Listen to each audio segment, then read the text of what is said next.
and a pleasant day to all. Our Lady of Triumph Institute of Technology is a higher education institution that aims to become the premier venue of education and training in this part of the country, with the objectives of producing globally competent graduates imbued with skills and characteristics highly desired by international and local companies. With the official start of the first semester academic year 2020-2021, OLT warmly welcomes all freshmen, transferees, and continuing students to the academic community of OLT. And I would also like to commend every student that even despite the risks and challenges of COVID-19 pandemic, especially in the new normal of education, you continue to remain steadfast in your quest for knowledge and personal growth. My dear students, let us not make this pandemic our hindrance from reaching our goals of earning a college degree. Rather, let us reap our life lessons of perseverance, resiliency, and discipline. These key attributes are very significant in winning important things. And as we weave through the challenges brought by these uncertain times, my dear students, your OLT faculty and staff are doing its best to address the challenges of the new normal in education. And we warmly welcome to take on the challenge, knowing that we are helping you reach your fullest potential as you embark on this academic journey with OLT. May you become our true testament that with prayers, discipline, and commitment, achieving your dreams is never impossible. As committed as you are with your studies, OLT is also committed to become a catalyst of changing your lives and reshaping your future. OLT continues to work with our partners and expanding our horizon, thereby benefiting our students with on-the-job training and employment opportunities in the future. No other college or university has the same zeal and passion of making enrollment to employment a reality. With the growing partners we have in OLT and presenting more opportunities for the students and graduates, it is within your hands to maximize these opportunities and shine through in your dream careers. Lastly, I bid every student enrolled a warm and triumphant welcome to Our Lady of Triumph Institute of Technology. May you have a bright future ahead. And OLT is happy to be part of your lifelong journey. OLT, start here, go anywhere. Thank you, and may God bless us all. Good day, everyone. I am Donna Fatima M. Sahial, the Academic Head of OLT. It is my great pleasure to welcome you all. This will be a wonderful year full of learning and fun.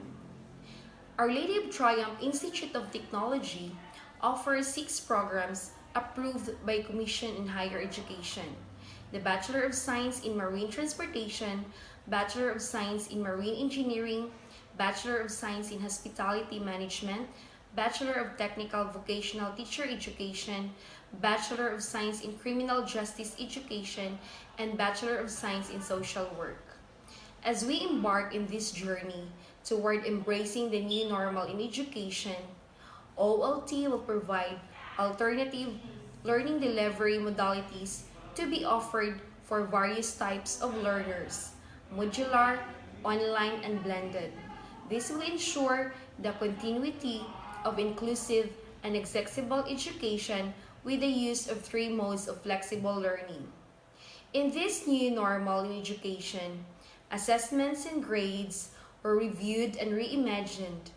We have separate grading systems for online and modular learning approaches so that it will continue to be relevant and fair to all of you. One thing that the pandemic has taught and reminded us is to have the skills of flexibility, adaptability, and empathy to face the unknown. It is one way of preparing you, our dear students, for life beyond the physical or virtual walls of the classroom. I wish you a happy stay at Our Lady of Triumph Institute of Technology and success in all your endeavors. Start here, go anywhere to see the world free. A pleasant good morning to all of us. I am Arlina Cabliatasan, your school registrar. Together with me in the office is Ma'am Angelica Rolioque. Today's orientation, you will know some policies and responsibility in the office of the registrar. The first one is the admission policy during enrollment time. Before you will become an OLTians or a student of OLT, the school requires you to submit the following school records. For the freshmen, you need to submit your senior high school card. The second one, certificate of good moral character. The third one, original copy of birth certificate. And the fourth one, 2 pieces 2x2 ID pictures. For the transferee, you need to submit your honorable dismissal together with your informative copy of transcript of records. The second one, original copy of PSA birth certificate. And the last one, 2 pieces 2x2 ID picture. The second policy is the adding, dropping, and changing of subject. The student must ask permission or approval from the dean if you are allowed to drop, add, and change the subject. The schedule for adding and dropping subject for this semester is on September 21 and 22. So take note, the schedule for adding, dropping, and changing of subject is on September 21 and 22. That is Monday and Tuesday only. So speaking of responsibility of the registrar's office, so one of our responsibility is the preparation of some documents needed for your scholarship. So these documents are certificate of enrollment, certificate of grades, and certificate of no UNIFAS scholarship. That's all, and I hope you will be guided. Thank you. Greetings of peace and triumph, all Antonians. I am Inogen A. Buko, Head of Student Affairs and Services. My office supervises in the formulation and effective implementation of policies, plans, programs, activities, and other matters concerning student discipline, welfare, and development. As a student of OLT, you are expected to act as matured individual to conduct yourself with dignity and uphold moral standards inside and outside of the school and show respect and proper behavior towards everyone. Let me just highlight some of the student rules and regulations. The first one is the school does not recognize any fraternities and sororities. Second, students are not allowed to go to the administrator or teacher's residence to submit requirements. All transactions with teachers and administrators will be done at school. Third, nobody is allowed to enter the school premises during holidays, weekends, and after office or class hours unless it is permitted by the school director or president. Fourth, students may use the name or seal of the school only when there is an authorization from the Office of the Student Affairs and Services and school director. Fifth, OLT reserves the right to revoke the enrollment of any student who does not comply with this code of conduct or who fails to improve one's behavior. Any student may be suspended, dismissed, or expelled anytime during the year for due cause. All discipline matters concerning students come under the jurisdiction of the Student Personal Services Office, and all cases must be filed therefrom. Pursuant to the Manual of Regulations for Private Higher Education, we have 3 disciplinary sanctions for serious offenses or violations of school regulations. The first one is warning. It is a notice, either verbal or written, given to a student for having violated a rule. Second is suspension. The penalty imposed on habitual offenders or those who commit serious violations of the policies and codes. This will deprive the students from class attendance for a period of 3 days from the receipt of the notice. Third is dismissal or expulsion. This is a termination of a student from the school for a cause. As a dismissed student, he or she will forfeit all course payment and all inclusions, training, certificates, and records without prejudice to whatever legal action OLT may take against the student. Fourth, fine. It is the monetary representation which corresponds to the amount of damage. Once again, thank you so much for choosing OLT as your school of choice. Thank you! Good day everyone. I am the designated school nurse. I'll be sharing with you the school health and safety protocols that are being implemented in this institution. This is to ensure the safety of everyone in this time of pandemic. These guidelines are adopted from IATF and DOH. 1. Mandatory wearing of face mask. The school is implementing no face mask, no entry. 2. Hand washing area with soap is available, especially at the entrance gate. 3. Thermal scanner is used prior to entry. This is to screen off those with temperature above normal. 4. Separate entrance and exit passages for systematic physical distancing. 5. Comprehensive and systematic health and safety protocol is posted at the school entrance for the guidance of the visitors, parents, and students.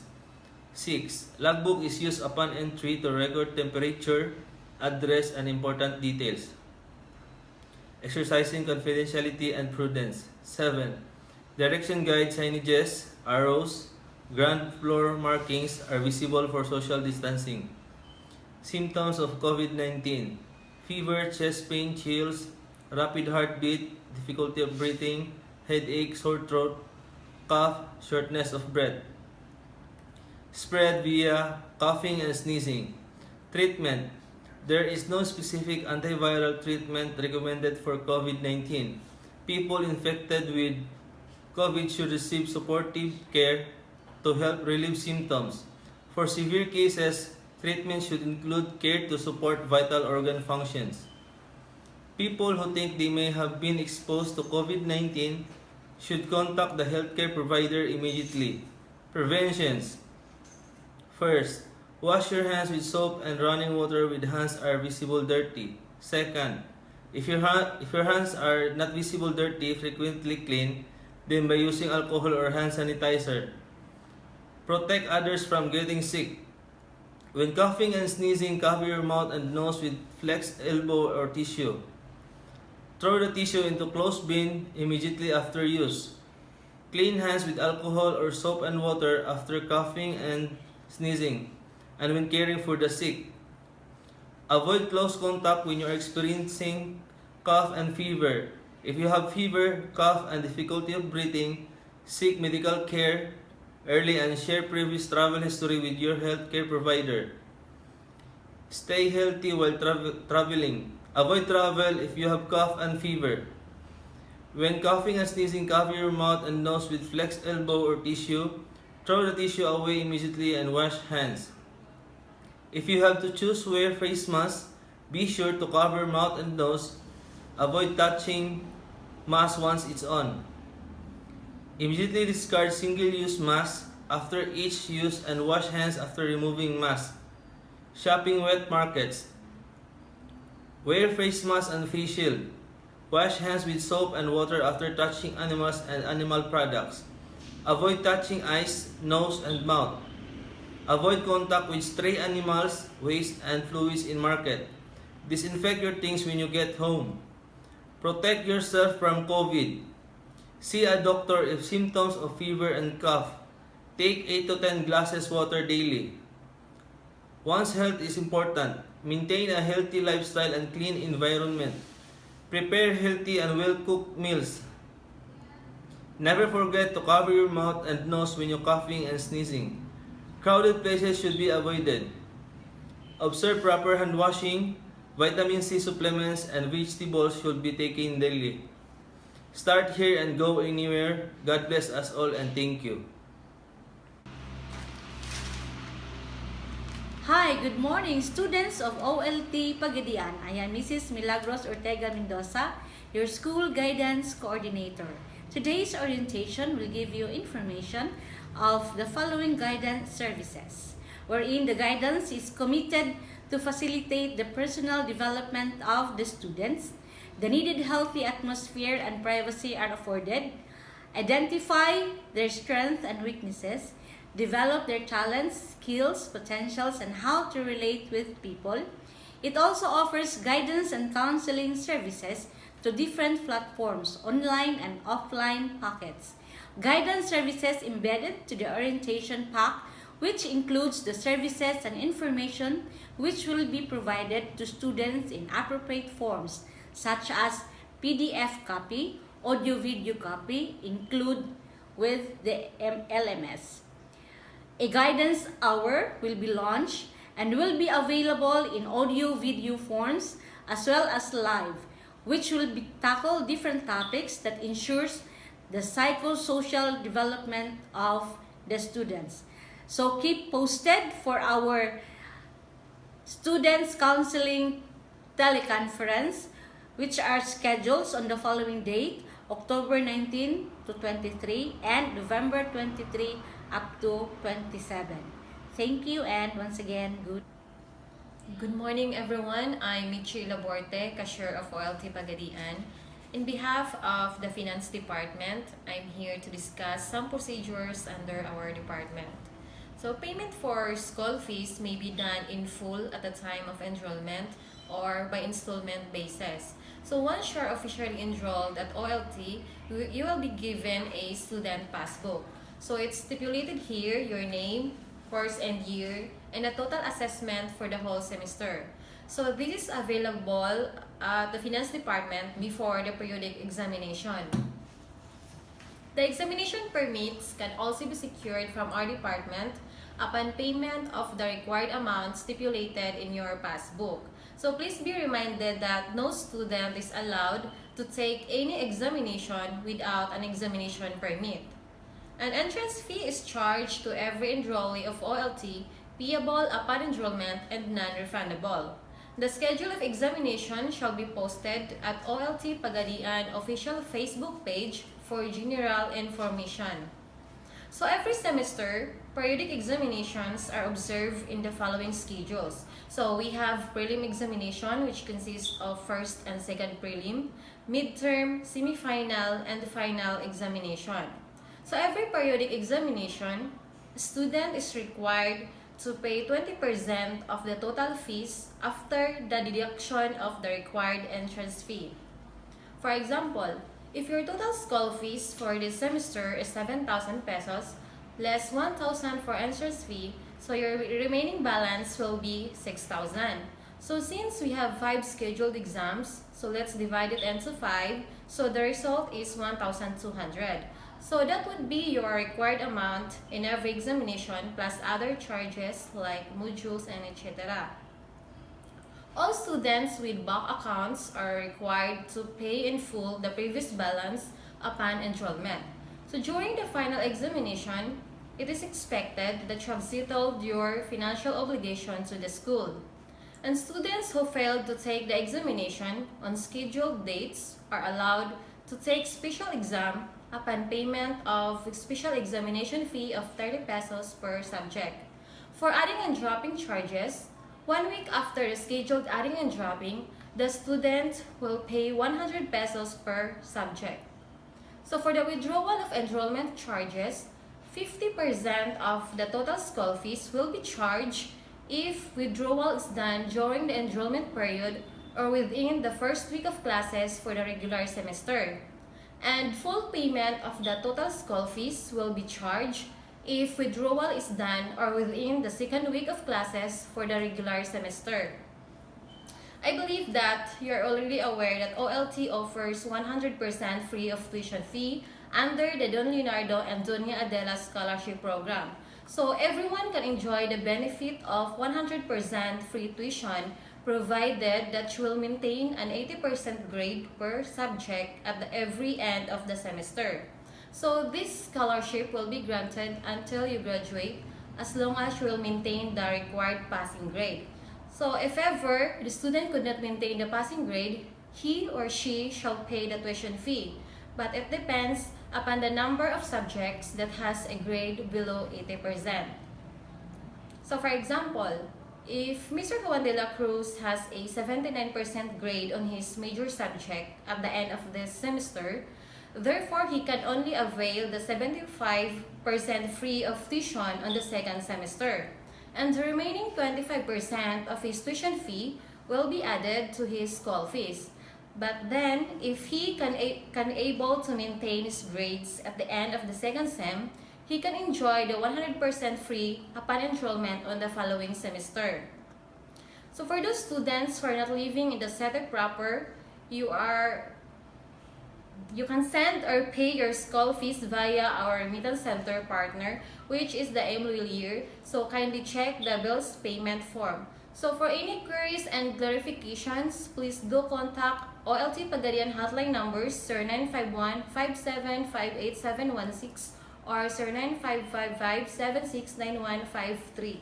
Thank you and God bless us all. Hello, good day, and welcome maritime students of the OLT Pagadian City. I am Chief Mate Jose Rivera, your Dean of the College of Maritime Education. My office is located beside the Criminology Department, and it is always open to answer your queries or even for those who seek guidance. And now, good news that the Philippines is still the leading supplier of seafarers around the world. About 30% of the world's seafarers are Filipinos. We have been in demand. We are the world's most desired seafarers to meet the shipping industry's growing need for maritime officers and ratings. And these are the reasons that give us strength and motivation to reach the objectives of the CME of OLT Pagadian. That the cadets who will graduate in this institution would be able to 1. Perform the tasks, duties, and responsibilities as listed in the table of competencies of the STCW Code. 2. Carry out watchkeeping duties in accordance with STCW Code. And 3. To be able to understand the impact and implications of various contemporary issues in the global and social context of the profession as being provided with our elective courses incorporated in our curriculum. Lastly, you should be able to appropriate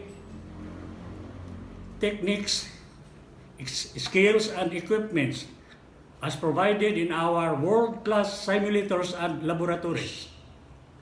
In the practice of the profession in order to remain globally competitive. Despite the dangers and hardships we are in this pandemic, we, the instructors of OLT, will continue to provide you with quality maritime education that would help open up your mind, expand it, and allows you to improve your life in so many ways. I promise that we will deliver the lessons to you by applying any learning modalities that will meet your capabilities, may it be modular, online, or blended. Gaining maritime education will be your passport to the future, for tomorrow belongs to those who prepare it for today. Start here and go anywhere. God bless us all, and thank you very much.